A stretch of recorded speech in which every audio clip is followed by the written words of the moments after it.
अस्सलामुअलैकुम वरहमतुल्लाहि वबरकातुहू। लगदियां वल हो बेलियां तकड़े हो, तकड़िया रहना, घबराना नहीं तो होंदा कुछ भी नहीं। अज की गल का आगाज़ करने। गल इंज है भी दो होंदे ने ठग ते ठगियां मार के ते घर का गुजारा करते हैं।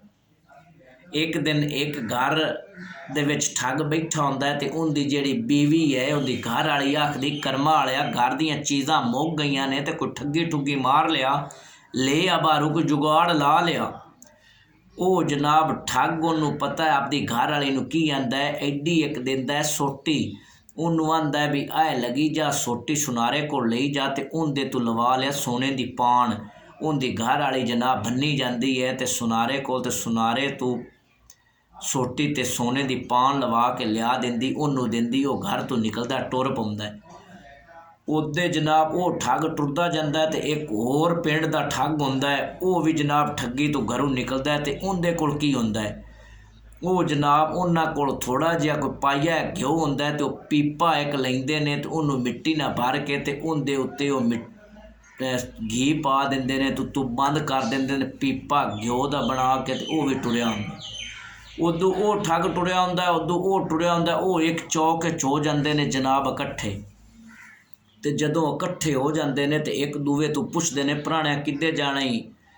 वो एक आंदा मैं शहर जाना, मेरे को सोना है। दूआ आंदा मेरे को घ्यो है, मैं शहर ले जाऊँ उत्थे वेच के तो कुछ सौदा सुदा लेना है।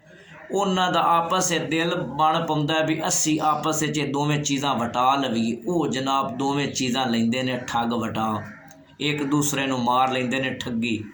जदों घर जाते हैं वो सोना तो होंदा को नहीं, वो तो पान लगी होंदी है। उनके घर भी जनाब उनकी घर वाली उनकी बड़ी बेइज्जती करती है। दूआ घर घ्यो का पीपा ले जाता है, वो घ्यो होंदा नहीं मिट्टी होंदी, उनकी बड़ी भी बेइज्जती होंदी है। जनाब एक दो दिन वो घर रहिंदा है, मुड़ निकलता है भी कोई ठगी मार लेना। जनाब टुरदा जाता है तो उस चौक ते जाता है तो अगू जो दूआ ठग है ना उन्होंने जनाब वो मिल जाता है। तो जदों दोवें ठग मुड़ मिल जाते हैं तो मुड़ एक दूए नूं जनाब उलामे देंदे ने भी तू यार मेरे ने चंगी नहीं की, तू मेरे ने ठगी की, हो सके तू मेरे ने किहड़ी चंगी की। मुख्तसर उन्हां दोवां ठगां दा आपस हो गया कंप्रोमाइज़ भी आपां रल के ठगी मारीए। हुण वो दोवें टुर पे, टुरदे टुरदे राह जनाब की वेखदे ने एक दरबार है तो उनदे ते 10-12 बंदे भी हैं तो कोई डेगां भी धरियां आईयां ने। तो वो जनाब उन्हां ठगां आख्या भी क्यों ना इत्थे रज लवीए। वो जनाब गए उत्थे दरबार तो उत्थे रज्जे, दें भी रज्जे, राती भी रज्जे। उन्हें राती दोवें सलाह की भी क्यों ना इत्थे रह जाइए, चार दे रजिए तो सही। वो दोवें रह गए इत्थे। सवेरे बंदे वो वग गए, वो उत्थे उत्थों का जिहड़ा गद्दी नशीन आ उस आख्या हाँ भी भराने किवें आए तो की गल है।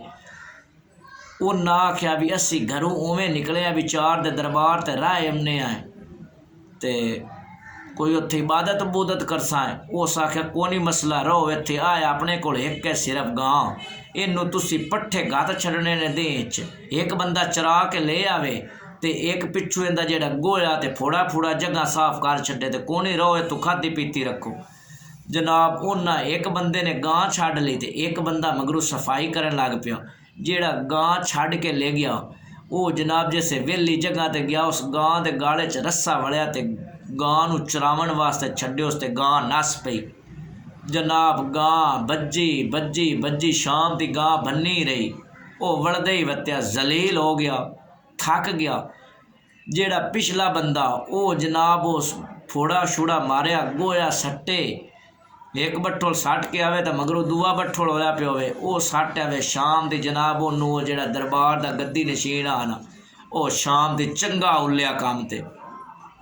उस आख्या भी जेड़ा गां ले गया ना वो सौखा रहा होना, तो गां ने आख्या भी जेड़ा पिछा आना वो सौखा रहा होना। शाम हो गई, दोवें इकट्ठे हो गए। उस आख्या हाँ भी सुना, जेड़ा पिछा दरबार ते आ उस आख्या सुना। उस आख्या की सुनैना गां ने, सारा दे बुआ मंगरी कंड वेख ला भरी हुई है। उत्थे गां नूं छड्ड दिता, गां गाह चरदी रही है, खांदी रही ते मैं उत्थे मेरी अख लग गई, सुत्ता रहा मौजां चा। उस ठग आख्या जेड़ा पिछा दरबार ते रहा भी मेरे नाल भी बड़ी खराबी हो गई है, दम्मी मैं गां ले जानी है तो इनू इत्थे छड्डना। उस आख्या तू सुना। उस आख्या मैं की सुनना, आ थोड़ा जिहा फोड़ा मारिया है तो मार के सारा दे तो सुत्ता रहा मौजा। उस आख्या भी मैं सवेरे गां दूए गां ले आख्या नहीं ले जानी, मैं इत्थे रहना। ਮੁਕਤਸਰ ਜਨਾਬ ਉਹ ਜਿਹੜਾ ਦਰਬਾਰ ਤੇ ਇੱਕ ਦੇ ਭੈਲੇ ਰਿਹਾ ਉਹ ਗਾਂ ਲੈ ਵਗ ਗਿਆ ਤੇ ਜਿਹੜਾ ਗਾਂ ਵਾਲਾ ਉਹ ਉੱਥੇ ਰਹਿ ਪਿਆ ਤੇ ਜਿਹੜਾ ਗਾਂ ਵਾਲਾ ਨਾ ਉਹਨੂੰ ਉਹ ਜਿਹੜਾ ਦਰਬਾਰ ਤੇ ਰਿਹਾ ਉਸ ਆਖਿਆ ਵੀ ਨਾਲ ਅੱਜ ਮੰਜੀ ਵੀ ਲਈ ਜਾਵੀਂ ਉੱਤੇ ਗੱਟਾ ਗੁੱਟਾ ਤੂੰ ਮੰਜੀ ਰੱਖ ਕੇ ਤੇ ਸਾਂ ਪਾਉਣਾ ਉੱਤੇ ਤੇ ਗਾਂ ਚੜਦੀ ਰਹਿਣੀ ਹੈ। ਉਸ ਜਨਾਬ ਇੱਕ ਮੰਜੀ ਵੀ ਚਾਹ ਲਈ। ਜਦੋਂ ਗਾਂ ਵਿਹਲੀ ਜਗ੍ਹਾ ਤੇ ਲੈ ਗਿਆ ਨਾ ਤੇ ਗਾਂ ਦੇ ਗਾਲੇ 'ਚ ਵੜਿਓ ਰੱਸਾ, ਮੰਜੀ ਉਸ ਰੱਖੀ 'ਚ ਰੱਸਾ ਵੜਿਓ, ਗਾਂ ਭੱਜ ਪਈ। ਹੁਣ ਜਨਾਬ ਉਦੋਂ ਗਾਂ ਨੂੰ ਵੇਖੇ ਉਦੋਂ ਮੰਜੀ ਨੂੰ ਵੇਖਿਆ ਕੁਛ ਵੀ ਇੱਥੇ ਮੰਜੀ ਰੱਖ ਜਾਵਾਂ ਤੇ ਕਿਸੇ ਚਾਹ ਲੈਣੀ ਉਹਨਾਂ ਕੋਈ ਬਿਸਤੀ ਕਰਨੀ।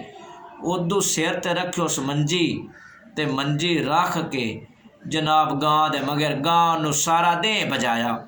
ਬਾਜ ਕੇ ਸ਼ਾਮ ਹੋ ਗਈ। ਸ਼ਾਮ ਵਾਪਸ ਆਇਆ। ਉਦੋਂ ਜਿਹੜਾ ਦਰਬਾਰ ਤੇ ਪਿਛਾ ਨਵਾਂ ਠੱਗ ਰਿਹਾ ਉਹ ਸਾਰਾ ਦੇ ਉਹਨੂੰ ਗੱਦੀ ਨਸ਼ੀਨ ਕੰਮ ਤੇ ਉੱਲਿਆ। ਉਸ ਉਦੋਂ ਉਹ ਗਾਲੀ ਦਿਲ 'ਚ ਕੱਢੇ, ਉਦੋਂ ਉਹ ਗਾਣਾ ਕੱਢੇ। ਮੁਕਤਸਰ ਰਾਤ ਹੋ ਗਈ। ਹੁਣ ਮੁੜ ਇੱਕ ਦੂਸਰੇ ਨੂੰ ਖਿਆਨੇ ਵੀ ਠੱਗੀ ਲਾਵੀਏ ਜਨਾਬ ਨਾ ਉਹਨਾਂ ਆਖਿਆ ਜਿਹੜਾ ਪਿਛਾ ਦਰਬਾਰ ਤੇ ਉਸ ਆਖਿਆ ਵੀ ਜਿਹੜੀ ਇਹ ਗਾਂ ਹੈ ਨਾ ਇਹਦੇ ਜਿਹੜੇ ਸਿੰਘ ਹਨ ਇਹਨਾਂ ਉੱਤੇ ਲੱਗਾ ਹੈ ਸੋਨਾ ਤੇ ਕਿਉਂ ਨਹੀਂ ਆਪਾਂ ਨਾ ਸੋਨਾ ਲਾ ਕੇ ਨਾ ਤੇ ਲੈ ਕੇ ਵਗ ਜਾਵੀਏ। ਇੱਕ ਸਿੰਘ ਆ ਛੋਟਾ ਤੇ ਇੱਕ ਆ ਵੱਡਾ। ਉਹ ਜਨਾਬ ਦੋਵਾਂ ਦੀ ਬੇਈਮਾਨੀ ਬਣ ਗਈ ਵੀ ਇੱਕ ਆਖਿਆ ਵੀ ਮੈਂ ਪਹਿਲੇ ਉਹ ਠੀਕ ਹੈ ਵੱਡਾ ਸਿੰਘ ਲਾ ਲੈਣਾ ਤੇ ਦੂਵੇ ਆਖਿਆ ਮੈਂ।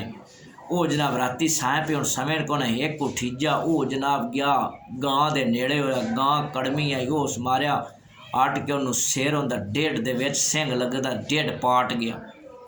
ਜਦੋਂ ਦਾ ਢਿੱਡ ਚਰੀ ਗਿਆ ਜਨਾਬ ਹੋਇਆ ਕਿ ਉਹ ਉੱਤੇ ਕੋਈ ਪੱਟੀ ਛੁੱਟੀ ਕੱਪੜਾ ਬੰਨ ਕੇ ਆ ਕੇ ਮਸੇ ਰੇੜ ਕੇ ਸੁੱਤਾ ਕੇ ਸੁਣਾ ਦੂਏ ਪੁੱਛੋ ਸਕੇ ਮੈਂ ਲੈ ਆਂਦਾ ਤੂੰ ਜਾ। ਉਹ ਜਨਾਬ ਗਿਆ ਦੂਆ ਗਿਆ। ਉਹ ਦੂਏ ਨੂੰ ਵੀ ਗਾਂ ਮਾਰੀ ਟੱਕਰ ਤੇ ਉਹਦਾ ਵੀ ਜਿਹੜਾ ਪੇਟ ਤੇ ਢਿੱਡ ਨਾ ਜਨਾਬ ਅੱਧੋ ਫਾੜੀ ਹੋ ਗਿਆ।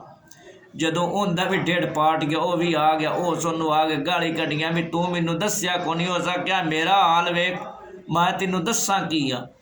ਮੁਕਤਸਰ ਜਨਾਬ ਕਿ ਸੁਬਹ ਹੋਈ ਤੇ ਉਹ ਜਿਹੜਾ ਗੱਦੀ ਨਸ਼ੀਨ ਉਸ ਵੇਖਿਆ ਨਾ ਤੇ ਦੋਵਾਂ ਦੇ ਢਿੱਡ ਪਾਟੇ ਹੋਏ ਤੇ ਜਨਾਬ ਲਾਚਾਰ ਪਏ ਹੋਏ। ਉਸ ਕੰਮ ਕੀ ਕੀਤਾ ਉਸ ਦੋਵਾਂ ਨੂੰ ਜਨਾਬ ਆਪਣੇ ਆਪਣੇ ਘਰਾਂ ਦੇ ਵਿੱਚ ਪੜਾਇਆ। ਤੇ ਮੇਰੇ ਬੇਲੀਆਂ ਤੇ ਲੱਗਦਿਆਂ ਤੇ ਸਜਣਾ ਗੱਲ ਕਰਨ ਦਾ ਮਕਸਦ ਇਹ ਹੈ ਵੀ ਜਿਹੜਾ ਫਰਾਡ ਹੈ ਨਾ ਕਿਸੇ ਨੂੰ ਧੋਖਾ ਦੇਣਾ ਇਹਦੇ ਵਿੱਚ ਬੰਦਾ ਆਪ ਹੀ ਜ਼ਲੀਲ ਹੋ ਜਾਂਦਾ ਹੈ, ਆਪ ਹੀ ਖਰਾਬ ਹੋ ਜਾਂਦਾ ਹੈ। ਉਹ ਮਾਰਨ ਤੱਕ ਗਏ ਹਨ ਠੱਗੀ ਤੇ ਲੇਕਿਨ ਉਹਨਾਂ ਦਾ ਬੁਰੇ ਦਾ ਕੀ ਆਂਦੇ ਨੇ ਬੁਰੇ ਦਾ ਜਿਹੜਾ ਨਤੀਜਾ ਹੈ ਬੁਰਾ ਹੀ ਹੁੰਦਾ ਹੈ। ਜਿਵੇਂ ਬੰਦਾ ਕਰਸੀ ਉਵੇਂ ਹੀ ਹੋਸੀ। ਤੇ ਇਸ ਵਾਸਤੇ ਬੇਲੀਆਂ ਤੇ ਲੱਗਦਿਆਂ ਕਿਸੇ ਨਾਲ ਠੱਗੀ ਕਿਸੇ ਨੂੰ ਧੋਖਾ ਨਾ ਦਿਓ। ਆਪਦਾ ਸਿੱਧੇ ਸਿੱਧੇ ਕੰਮ ਕਰੋ ਤੇ ਸਿੱਧੀ ਸੋਹਣੀ ਜ਼ਿੰਦਗੀ ਗੁਜ਼ਾਰੋ ਤੇ खुश रहो ते आबाद रहो। अल्लाह निगहबान।